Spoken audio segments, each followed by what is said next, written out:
Hey guys, we're back at it again. You guys sent in a whole bunch of videos. Let's check them out. Jump.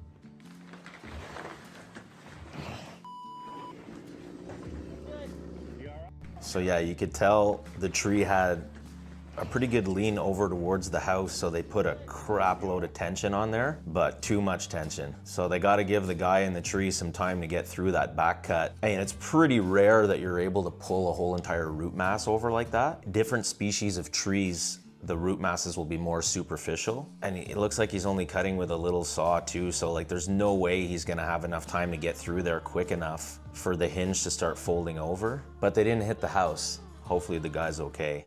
Yoy. Yeah, I don't know, man. It really does look like he's aiming for the house there. They look like they're disappointed, so I guess they weren't trying to hit the house, but I don't see where else it was gonna go. Like the notch is pointing right at the house. I think it's just a bad cut. In the video, you can only tell before it cuts out kind of quickly where the notch is pointing, but it really does look like the notch is pointing right towards the house. Essentially, your notch is the direction that guides where the tree is gonna go. So that's your face cut. So it's basically like taking a Pac-Man out of the front of the tree, and then your back cut, you're not supposed to cut the whole way through. You're supposed to like leave a certain amount of wood going across, which is your hinge. And that just looks like a direct beeline, like right towards the house. So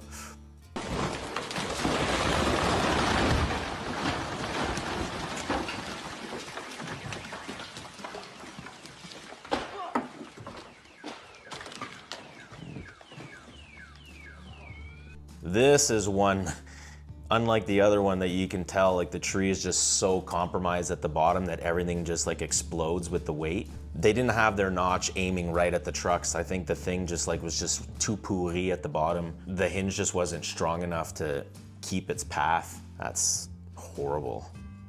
I think he gets all 3 trucks. Yeah. Here comes the car. Oh my. Look.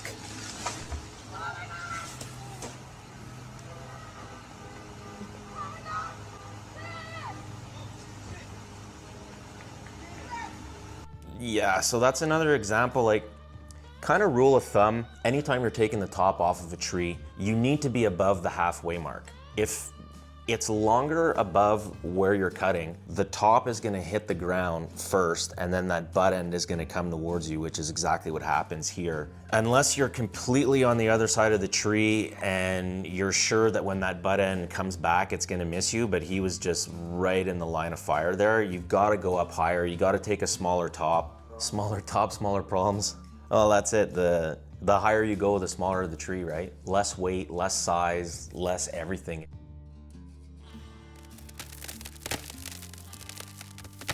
Ooh.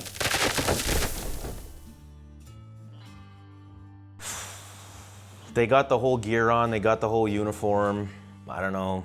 They look like they know what they're doing, but that's not always the case. It would take 2 seconds to just throw a little rope up in this tree right now and just have the other guy pulling. It's embarrassing. Clearly they're a company, right? So, and you can already tell like right off the bat that it's weighted more that way. So you'd want to get at least a rope up like 20 feet or so up in the tree just for leverage.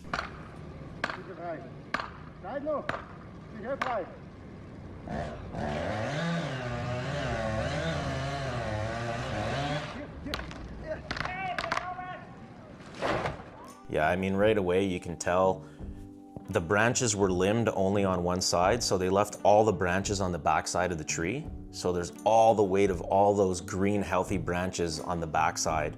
2 men are not gonna be strong enough to counter that weight. Yeah, I mean, like the guy in the black t-shirt, he's looking around, he's like, what do I do? All the weight's on the back, so there's no way they were gonna ever get that.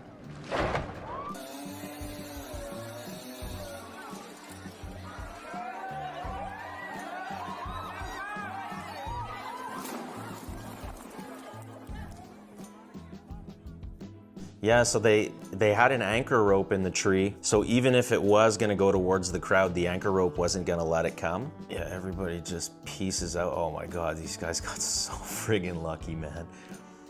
But that's it. I mean, the tree looks so rotten, like when it hits the ground, you can tell it just explodes into so many pieces. So chances are the tree was pretty rotten at the bottom, and that's it. The tree just came right off its hinge and started going the wrong way, but they were smart enough, I think, to put an anchor rope. I can't see it. The video is kind of grainy a bit. Oh, lucky dudes, man. So this is another one of these, like, look how low he is, right? So obviously that tree is not just gonna come smoothly riding down. It's gonna, the top's gonna hit first and the butt end's gonna come back towards you, or it's gonna stay really close to the tree that you're in. When you're doing your back cut, at least be in behind that tree. Don't be like to the side of it. Just be in a safe spot if you're gonna be taking something that long out.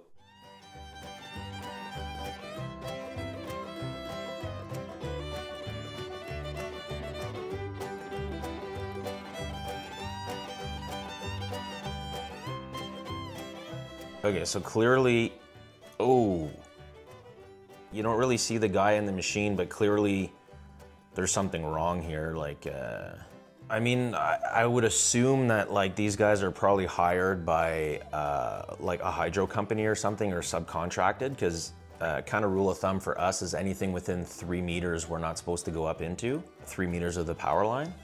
Basically, I'm not a big fan of working around power. About 10 years ago, or I think it's like 12 years ago now, I got zapped with a high tension, and that's a story for another time. If you guys want to hear it, let us know. We do anything that's entry line, that's an insulated line going to the house. Any uninsulated line anymore, I just stay like super far away and I just let the other boys do it. Because insurance-wise, I mean, if you knock out one of those lines, you're taking a big hit, especially if you tried to do work around a line that was within 3 meters. Like you'll get in big trouble. Better just to stay away. In this case here, I mean, this guy, I don't know what's going on, if it was a problem with the machine that he couldn't control or what there, but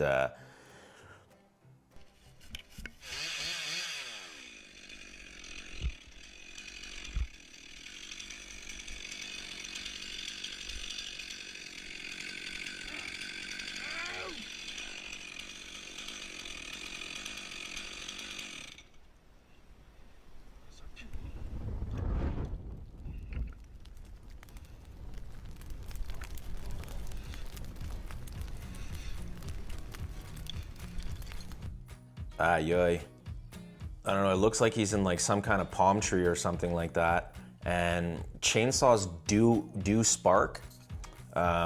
So that had to have been extremely dry for that tree just to catch, like just off a quick little spark from the saw like that.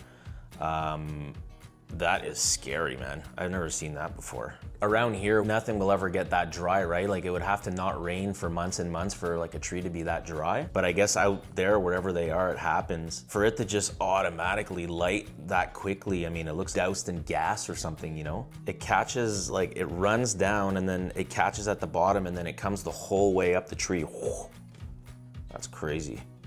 Now these guys with their deep notches, his notches, like, there's almost no wood left for the back cut there, but he's got his lifeline in the piece that he's cutting. He's literally roped in to the piece that he's cutting off the tree. Ow, and that's a big heavy piece too.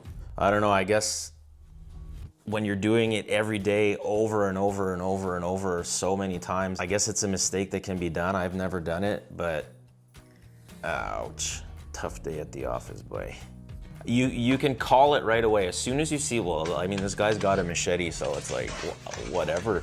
But he's up in a ladder. As soon as I see a ladder again, like, just don't cut anything from ladders. Please just stop going up to cut stuff from ladders. Nothing ever goes right when you're cutting from a ladder. Oof, that's a big piece. It doesn't do justice when you're looking at these videos how big that wood actually is until you're right next to it. That's a big piece to try to rig out like that. Some of the ropes that we use, they're good for 10,000 pounds. Within reason, when you've got an impact like that, and like that rope could be maybe 3 or 4 years old. So over time, like with wear and tear, those ropes will get weaker and weaker. But oof, yeah, he's lucky he didn't get smoked too. Like it just missed his head, I think, when it whipped around the tree.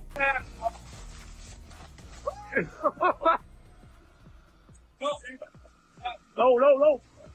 So yeah, a good example of, I know we've talked a lot about root masses closing up and always making sure that when you're cutting something that's freshly uprooted like that, to make sure there's nobody in behind that root mass. That's a kind of a good example there of when you're taking weight off of how the root mass will like look to close back up.